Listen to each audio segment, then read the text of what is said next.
It's easy to romanticize living abroad. Life is good when you're on holiday, going to the beach, enjoying the food, exploring new cultures. And you may start to wonder, wouldn't it be great if I'd moved here? But holidays and actually moving abroad are two very different things. I've lived abroad for 12 years, so I know. I'm born and raised in the Netherlands, but I left in 2013. I've lived in Canada, Thailand, Bulgaria, and Spain, and living there has really enriched my life. You know, the food, the people, the culture.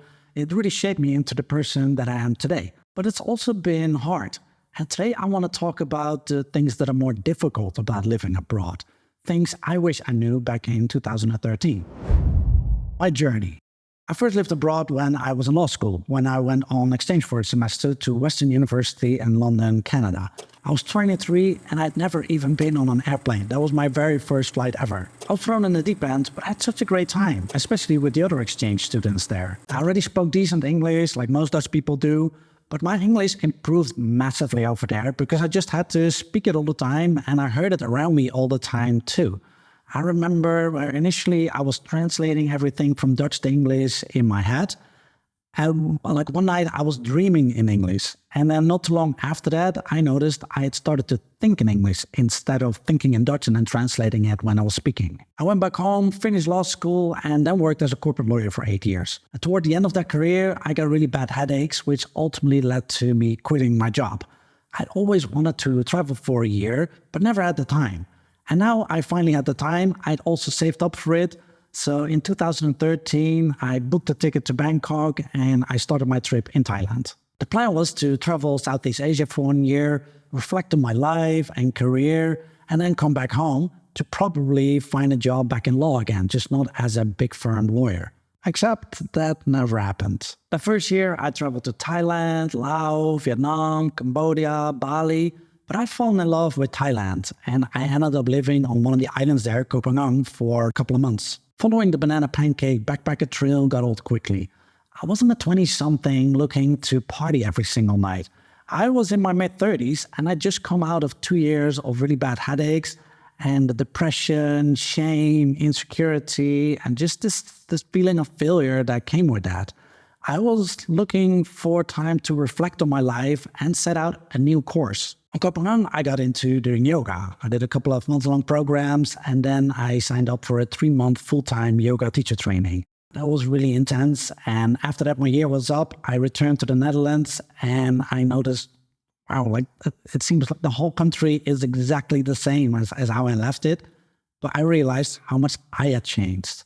So I flew back to Koh Phangan and I did another program, a 2-month yoga therapy teacher training.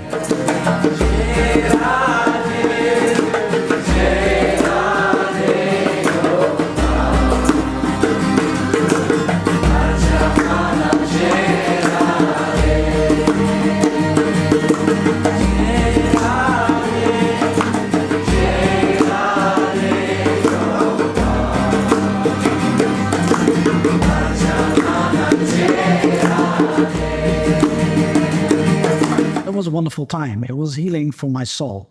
But I was starting to run out of my savings and I had to figure out a way to start making money. I realized that even though I'd done all these yoga teacher trainings, I didn't actually want to work as a yoga teacher. I'd done these trainings more out of personal interest. During my travels in 2013 and 14, I had met these people that called themselves digital nomads. I had never heard of that at the time. Now that's much more common, especially since the pandemic, remote work has become way more prevalent. But this was brand new to me. And it's like, wow, these people, they don't have to go back home to find a job to make money. They can support themselves here because they work online. And I felt drawn to that. I didn't miss law, but I did miss a lot of things about my job as a lawyer. The sense of accomplishment, of finishing project on time, just working on a computer, using my mind to work creatively. So I moved to Chiang Mai, which is the second largest city in Thailand after Bangkok in the north, and it had become a bit of a hub for digital nomads. It took me a few tries to find something that clicked. I didn't really know what I was doing. I started with drop shipping. I made some courses on Udemy and Skillshare. I worked for a SaaS company for Amazon sellers. And then I started a KDP publishing business. In 2018, I moved to Bulgaria. The long distance from my family started to weigh on me. My parents weren't getting any younger, and now I also had these little nieces and nephews that I wanted to see more. I also wanted them to know me, to know their Uncle Peter. So I started to look for a place in Europe with a similar cost of living to Chiang Mai. At the time, some people coined Lisbon in Portugal as the Chiang Mai of Europe. I went to check it out, and let me tell you, even back then in 2017, the cost of living was very different, especially accommodation. And Lisbon has gotten a lot more expensive since then. But then I met the owners of a co-working space in Bonsko in Bulgaria. And if I'm honest, Bulgaria wasn't on top of my list.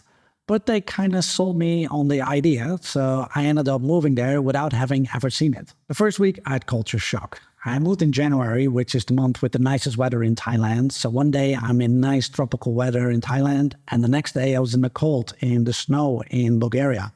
And it wasn't just the weather. Everything was different. The buildings looked different, the food. Thailand's called the land of the smiles. I like Bulgarians, but they don't smile as much as the Thai. And, for the first week, every day, I kind of regretted my decision to move there. I was like, did I make a mistake? But eventually it grew on me, and I lived in Bulgaria for longer than I did in Thailand. And then a few months before COVID started, I met my girlfriend there. She's not Bulgarian, she's from Costa Rica, and she's based in Spain. And initially, she spent a lot of time with me in Bulgaria, but as the travel restrictions and COVID restrictions were eased, we also spent more time in Spain. And now I'm recording this in Spain, and Spain may become my new home. So that's kind of in a nutshell how I got to where I am today.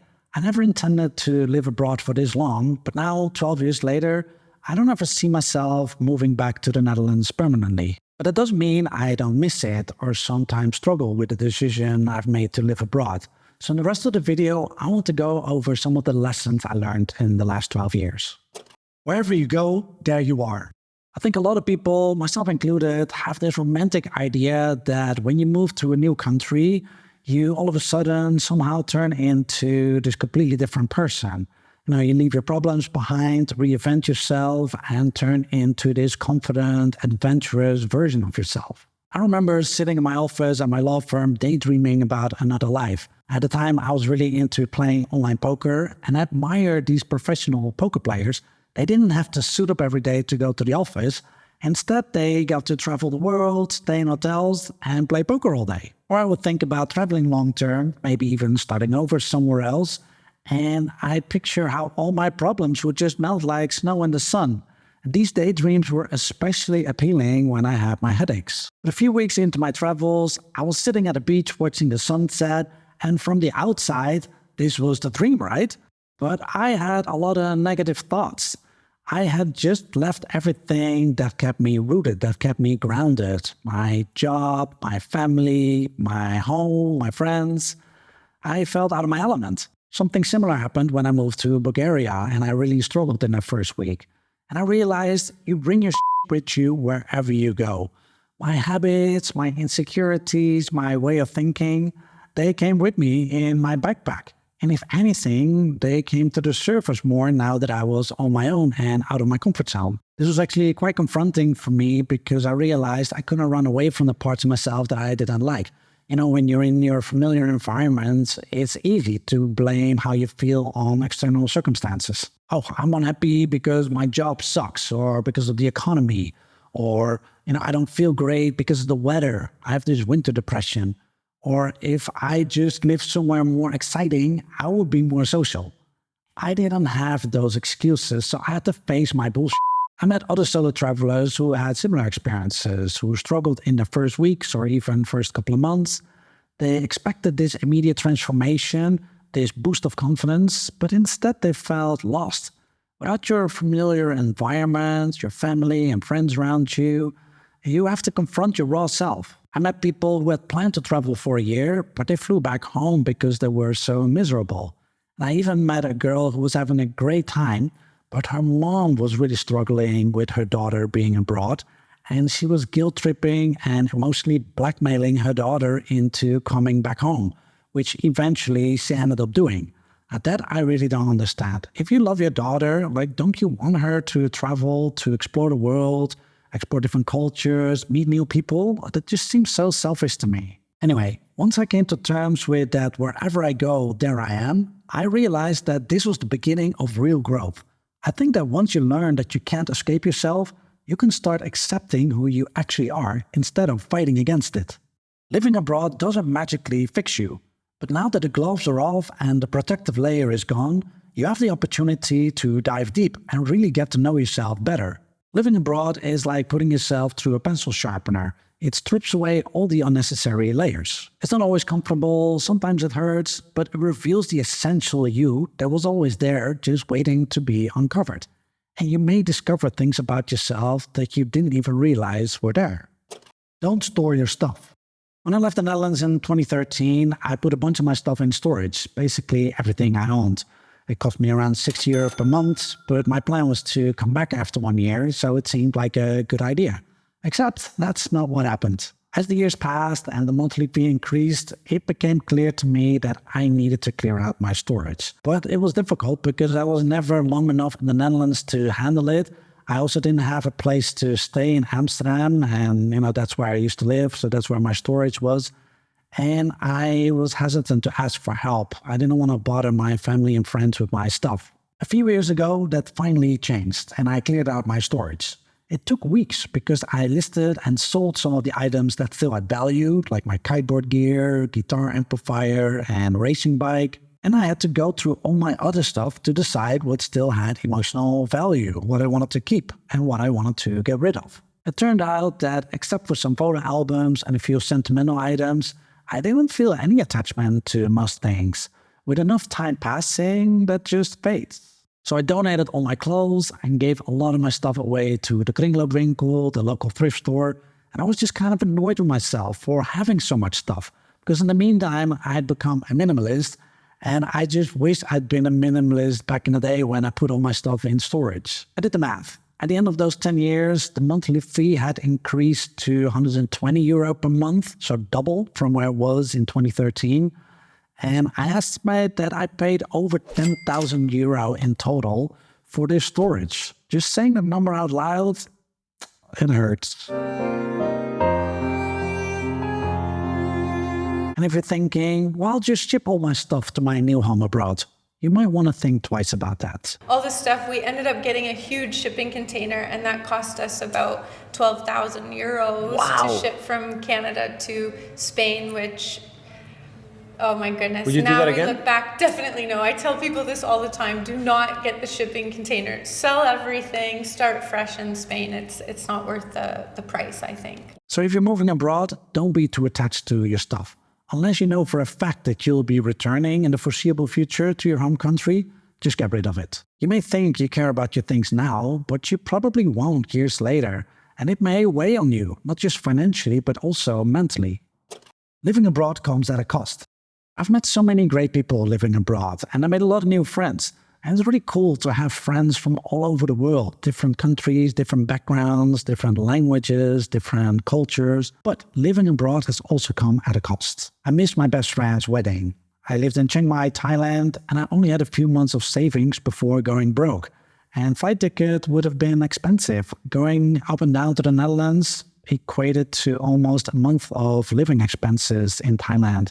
And I was desperately trying to figure out how I could make enough money to support myself, because it was really my nightmare scenario to, have no money, ask my parents to pay for my flight ticket back home, and probably, go find a job in law back in the Netherlands. That memory, the trauma of 2 years of headaches was still very fresh, and, it was really weighing on me. I wanted to avoid that at all costs. So I made the decision to not go to the wedding. Financially, it worked out. I was able to land a remote job at a SaaS company for Amazon FBA sellers and build from there. And my friend understood. We're still best mates. He's come to visit me multiple times since I moved back to Europe. But I still feel guilty about not having attended his wedding. I also missed the birth of some of my nieces and nephews, funerals, birthdays. And it's not just the big events. It's also the small, everyday interactions and connections that I miss out on. And some of my friendships also haven't survived. It's one reason why I moved from Thailand to Bulgaria.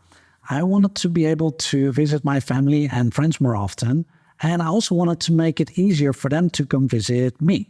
And what's interesting is that when I do speak with my family or friends, we now often go much deeper. For example, my parents recently told me during a monthly call that even though they don't see me much, when we talk, it's real talk.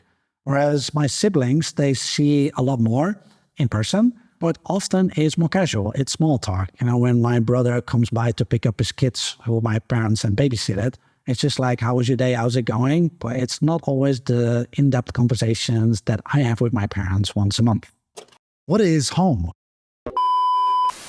What is home? What is home? What is home? What is home? Home is where the heart is. Home used to be where I lived, and on a bigger scale, my country, my language, my culture, my family, friends. Now I'm not so sure anymore what home is. There's a feeling of loneliness, of no belonging that can come with living abroad that I never experienced when I lived in the Netherlands. When I go back to the Netherlands, it's so familiar. I love it. It's like slipping on an old sock. The language, the culture, I just understand how things work. There's the inside jokes. Like I know where I can get my portie bitterballen met mustard. I'll get my Dudok appeltaart, which is the best apple pie in the Netherlands. Patatje oorlog. It's great. I just realized that makes me sound like someone who's just really in love with fast food, sugary food. It's not really the case. That's not what I normally eat. It's just because I don't have access to those things anymore. I can really crave it when I am back in the Netherlands. Being in the Netherlands also kind of feels like I'm watching my old life through a window instead of being part of it. I left, I chose a different path, and the rest of the country and the people that I know back home, they just moved on. In Thailand, Koh Phangan and Chiang Mai felt like home, especially after returning from a long, exhausting visa run. But it also didn't feel like home in many ways. I was a foreigner, and except for some basic words, I didn't speak the local language. Most of my friends were forangs, foreigners too. The culture was very different, and I didn't grow up in it. And it was the same in Bulgaria. I think there's one thing I like about being in Spain now. It's different from the Netherlands in many ways, but as a Western European country, it feels more familiar to me than Thailand or Bulgaria. And I think I will find it easier to feel at home here.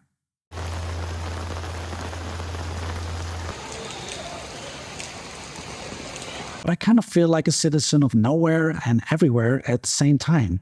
Sometimes I envy people who've never left their hometown. Maybe they traveled, but they've always based themselves in their hometown. They never moved somewhere else. They can have that unshakable sense of belonging, of knowing this is where I'm from. The people I find I can relate to the most now are people that live or have lived similar lifestyle, expats or digital nomads. To me, home isn't necessarily a geographical location on a map anymore. It's become more about the people I interact with, the life I've built, rather than a place on the map. Maybe home isn't a place you find, but it's something you create. Learn the language.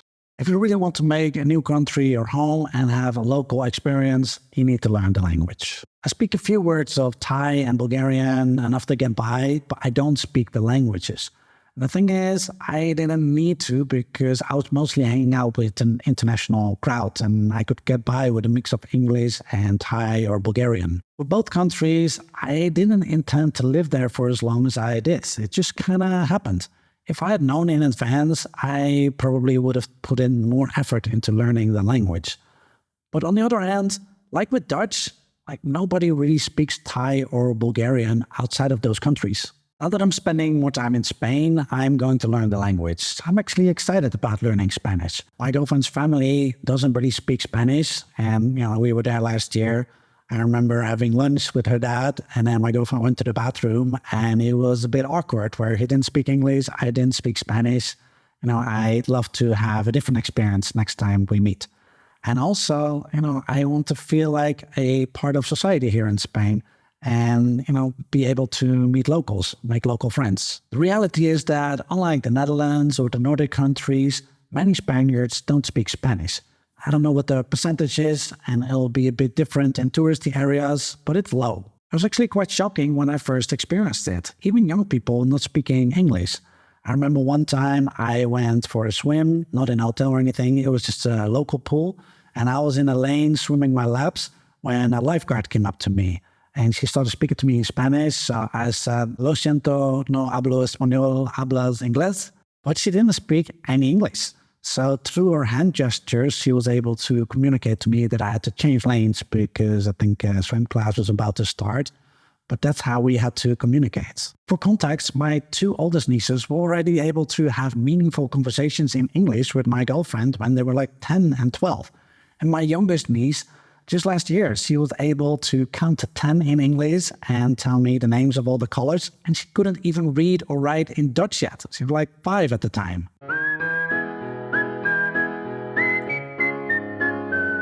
I just feel so limiting if you don't speak any English. I mean, it doesn't have to be at the level where you can write a novel in English. I don't know if I could even do that.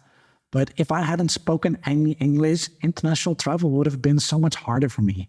Since 2013, I've hardly spoken Dutch, to be honest. And even this channel is in English, right? Speaking multiple languages is enriching, I've found. There's just so much more information, culture available in English. And sure, you can translate a bunch of that stuff, you can dub movies, but if you've ever heard Eric Cartman of South Park speak in Spanish, you know it's not the same thing, although it's still pretty funny. Oh, bien, en el León, la Bruja y el Ajuar, un montón de hippies andan pintando cosas. It's kind of why I'm learning Spanish now. I started with a 2-week, 20 hours a week intensive class in person, where everything was in Spanish from day one. Like, that was really intensive. I remember getting headaches in the first couple of days after class. It was just so much processing. And now I'm trying Lingoda, which is an online language school. I like to have conversations with my neighbors, make friends, and unlock Spanish culture. And unlike Thai or Bulgarian, a big part of the world speaks Spanish. I mean, most of Central and South American countries speak Spanish. There's so much music, culture, and literature that I now don't have fully access to. Like, I remember seeing Penelope Cruz in Hollywood movies when I was younger, and she was a good actress, but it wasn't until I saw her in Almodovar movies, Spanish movies, like Todo Sobre Mi Madre or Volver, that I realized what a powerhouse of an actress it is. By the way, I don't know if I butchered the second movie title there. I've learned that the V is kind of pronounced like a B in Spanish. So to me, it reads Volver, but when people here say it, it sounds more like Bolver. So I don't know if the V just is pronounced as a B or if there's a difference between the pronunciation of B and the V, that the V is like a soft B. If you're Spanish and you know, please let me know in the comments. And from those movies, I also learned how fast Spanish people speak. And I also just hear that here on the street.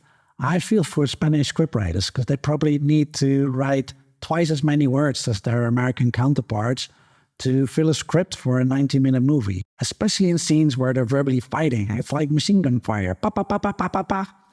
Anyway, I'd love to hear what you think about the challenges of living abroad. Let me know by leaving a comment. And if you're interested in learning more about the Netherlands, I did a video on 5 easy Dutch habits for a happier, healthier life, where I explore Dutch habits like Nixon, uitbaaien, and gezelligheid. You can check it out right here. So thanks for watching and take care. Bye-bye.